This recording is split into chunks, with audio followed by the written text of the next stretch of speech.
Сэпэт манай бол микро олон тооны нөхцөлийг байна.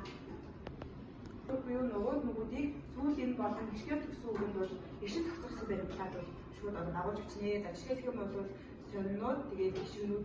За тэгмүүд дараагийн болохоор эсийг болохоор и болон гин төсөө төсөө үгэнд зарлах үгийн эцэг үсийг бол хасч бичнэ.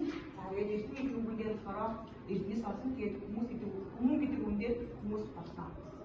За тэгээд яа болохоор и болон гин төсөө төсөө үгэнд зарлахад үгийн эцэг үсгийг бол хасч бичнэ.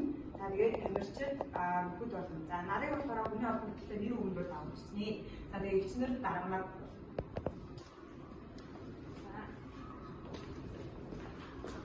шууд зүйл бол гიშгэр төсөө үгэнд болохоор шууд заах.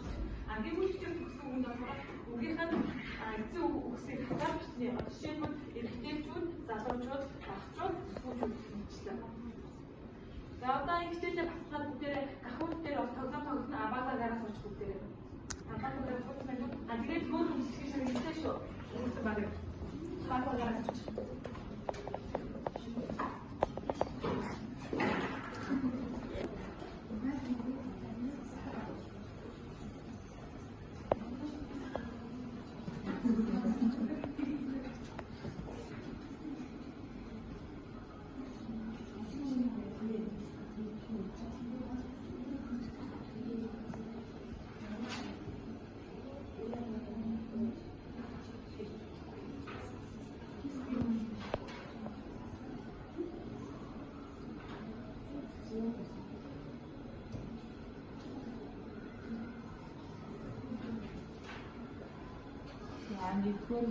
За нэгдүгээр бол чөлөөрөө болцсон уу?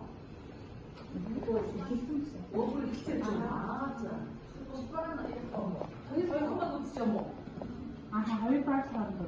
За хин шалах бүлгээр бичсэн үү? Яа. Дээд авар аль өгөн заалгах вэ? Яа, хоёр багш юм байна.